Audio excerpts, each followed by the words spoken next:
Joining me on News Hour Direct and Exclusive is Advocate Sai Deepak, also a right-wing commentator. And Sai Deepak, I want to ask you, the CAA rules have been notified, and once again, politics and controversies have just got a new lifeline, because elections are around the corner.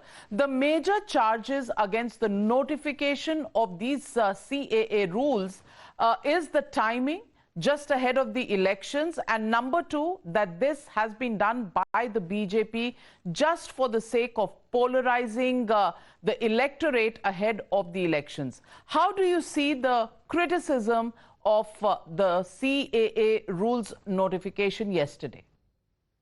So I'll start with a small correction, but an important one. I'm not a right-wing commentator. I just don't belong to the left. That's all. Okay, fantastic.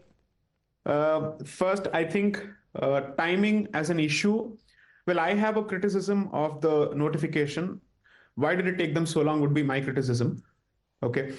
And I don't have a problem with it being notified at this point, because frankly, whether they did it a few years ago, a few months ago, or whenever, I'm sure the same amount of controversy would have reared its head. So for troublemakers, I don't think this is an issue. They just needed an issue, and I think the government has handed it on a platter, which I don't think is a problem, because I'm more interested in protecting the beneficiaries of the CAA than what the detractors think, because the appalling conditions in which Hindu refugees from these three Islamic republics live in parts of Delhi and other parts of the country, I mean, our words cannot begin to capture them. And from what I hear, a few weeks ago, I heard that they were falling prey to the predatory tactics of certain evangelical organizations because there was nobody to help them even financially. Okay. So the purpose of bringing them here as Hindus would have been defeated if after coming here, somebody had harvested their souls. So I'm perfectly comfortable with the notification of the CAA, at least now. I think this has happened after 8 extensions being sought from the parliament. So derai durustai, I don't have a problem with it. In an already polarized country, I don't think this is going to add too much to polarization. So Sai Deepak, the question now really is on the point that is being raised by leaders of major political parties. Mamata Banerjee says that this is against the constitution simply because what was supposed to be secular religion should not have been brought into the constitution, especially into citizenship. It now specifies a religion, and it excludes a specific religion, that is the Muslims from these countries. And in that sense, this is completely bad in law. And she also has raised the issue of the fact that, this will be a way of marking out those people who apply for citizenship and then get marked and get sent into detention centers. How do you respond to this worry stroke objection that has been raised? I'm at least happy that finally Ms. Banerjee has clarified that she speaks more for the Muslims of Pakistan, Bangladesh, and Afghanistan than to Hindus of Sandeshkhali and West Bengal. So I think that speaks volumes, particularly in light of her studied silence in terms of with respect to the gang rapes and mass rapes that have been going on in her state, which are religiously targeted by a particular mindset. 2, I certainly hope that Ms. Banerjee makes it a point to seek some advice from the law officers of her state before she speaks on such sensitive subjects which require deeper reading. There is nothing in the CAA that excludes any Muslim, even from these 3 Islamic republics, from applying for citizenship to Bharat. The difference is, as opposed to getting the benefit of the accelerated path provided by the CAA, they would be able to apply through the non-accelerated traditional path under the Citizenship Act. Okay? Just as Adnan Sami has managed to get, let's say, Bharat citizenship, anybody else can also get. So it's not as if people are excluded because of the CAA, because Bharat does not have a specific refugee law under which people can seek asylum. It is under the Citizenship Act that people can seek asylum. And therefore, the CAA is a very limited, inclusive intervention. It's not an exclusivist intervention. That much has to be clear to anyone who reads it. All that it has done is if there was X number of years that somebody had to stay within Bharat to be able to apply for citizenship, that period has been reduced for these 6 communities coming from 3 Islamic republics and nothing more. So from 11 years waiting to now 6 years that you complete, that's enough. But Asaduddin Owaisi says that this is the beginning and now Muslims in this country have been exposed and have become vulnerable because the next demand will be Kagaz Dikhao, because NPR and NRC, the National Population Register and the National Register for Citizenship, is something that was mentioned in the same breath in Parliament by the BJP. Now with the CAA coming in, the countdown for the other two really begins. Do you think his fear is well-founded? I hope his fears are truly well-founded and they come true, because those who actually have a vested interest in not revealing the true numbers of Rohingyas and illegal Bangladeshi migrants who have entered this country and who are contributing to the vote banks of certain people you've just mentioned, certainly have a lot to fear, because it affects their constituencies and the vote banks that they've been cultivating for decades at this point. Hyderabad actually has even cricket teams of Rohingyas for that matter. I'm surprised that he doesn't want to talk about it. Okay. So I hope that his fears come true. But the fact of the matter is, those people who have been legitimate citizens of India, regardless of their religion, have nothing to fear. But those who have circumvented the law and who have come in surreptitiously through established mafia networks which have been in existence at least since 1998.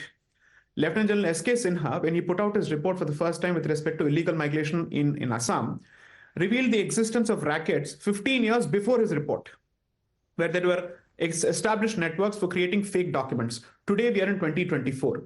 Those who have cultivated these vote banks by importing illegal migrants from other countries certainly have a lot to fear. And I hope that these numbers are exposed for the public to know what kind of silent invasion Bharat has been going through for at least 4 decades at this point. So, Sai Deepak, my question to you then is that is this essentially a confrontationist law, and the status quo will be challenged, will be changed, and one way or another, we're seeing an era of strife, of confrontation between communities in this country, and to that extent, in modern India, do we really need disturbances of this kind, protests of this kind, confrontations of this kind, when we are actually talking about development, we are talking about catching up with the rest of the developed world? How should the youth, how should the youngsters, how should people in cities look at this law and its rules that have been notified vis-a-vis law and order and peace in the country? See, those who wish to choose between an uneasy so-called peace and dignity and what is right neither deserve peace nor dignity and justice. Okay? So let's look at one important aspect of being located in this particular geography. Bharat's neighborhood is extremely volatile. You're not in America, you're not in Japan, you're not shielded by geography. And considering the legacy issues that we have burdened ourselves with ever since 1947, or in fact since 1946, the fact of the matter is everything that you do will be questioned by people outside in our immediate neighborhood and those who support them one way or the other. So I don't think I'm particularly concerned about it. I'm more interested in whether Bharat has finally grown the spine to stand up to these issues and squarely protect its civilizational obligations, something that we have discussed as part of constant assembly debates before and after partition, where we have recorded the fact that we owe a duty to Hindus and Sikhs in Pakistan, which means both East and West, erstwhile East Pakistan as well, considering that they were being held as hostage by the mindset that prevails there as a bargaining chip with Bharat. That is exactly why we needed a Nehru-Liaquat Pact. Even that, according to me, is a shoddy piece of document. So today, if Bharat does not do justice to its obligations to all those people who were left behind, who couldn't be brought back, and since we don't have a law of return or a right of return, it's all the more important that we support this fully. We cannot let people belonging to this civilization suffer in hellholes such as Bangladesh and Pakistan. What about our civilization and the fact that, our humanitarian move by bringing in the CAA, because it excludes the Ahmadiyyas?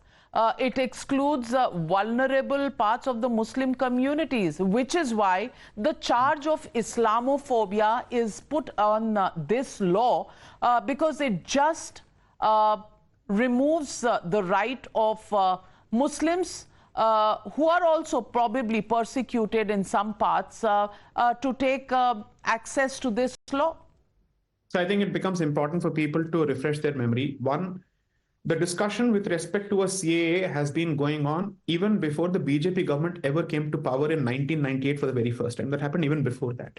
Second, to compensate for the bloodied hands that the CPIM inherited after the Marijhappi massacre, in 2012, in their mouthpiece, in their magazine, they specifically said that non-Muslim minorities of Bangladesh must be protected through a law for the simple reason that most of them come from the Namashudra communities, namely the Dalit communities, who do not have any resources to escape that hellhole. That's a statement that was made both by the Congress and the CPIM and the left before the BJP ever came to power. That's point number one. Two, let's talk about the Ahmadiyas.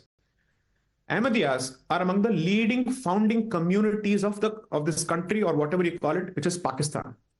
Okay, so today, if they are paying the price for that particular choice, Bharat has no obligation whatsoever to support them, because we cannot import people who have supported the concept of Pakistan.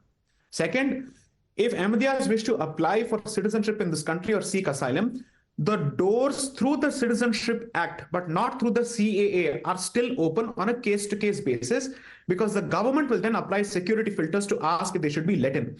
But if they ask for treatment at par with the other 6 communities, the question that we must ask is, how many Ahmadiyya organizations and voices have stood up in support of Hindus who have been persecuted in Pakistan? The answer is zilch, zero. Okay, so I don't think we should be ahistoric or we should be blind to these realities. Pakistan is a very different reality altogether, a country which subscribes to blasphemy law of the worst kind possible and chooses to use that exclusively as a weapon against non-Muslim, let's say, groups and communities living there. I don't think anybody from there can actually ask for a right to entry into Bharat as a birthright. That's not going to happen under any circumstances. Well, so let me ask you, how do you react to statements that have come in from the Kerala Chief Minister, from the Tamil Nadu Chief Minister, from Mamta Banerjee, that they will not implement CAA in their states? Well, then they're basically saying that they will abandon their constitutional obligations and their duty under the federal structure as it exists. I'm happy they've finally revealed their anti-Bharat sentiments and their latent separatist sentiments. I've been saying this all along, that as far as Dravidianism is concerned, it is at the end of the day glorified secessionism. And Kerala thinks that it is not God's own country, it's a separate country in itself. At least some of the people who are in power there, they think as much. So I think it's time that all these regional chauvinistic sentiments are put to bed and the Indian state rises to this particular occasion to silence these internal critiques as well as the external detractors, because if that doesn't happen, we are looking at a gradual balkanization of this political union called Bharat. Well, on that note, Sai Deepak, thank you very much for joining me on the News Hour tonight. Always direct and always fearless in the views that you express, but of course also somebody who really many in the opposition love to go after. Thank you very much for speaking absolutely frankly and fearlessly on CAA with your views. Thank you. And thank you, ladies and gentlemen, for joining me on the News Hour tonight. Good night and be safe.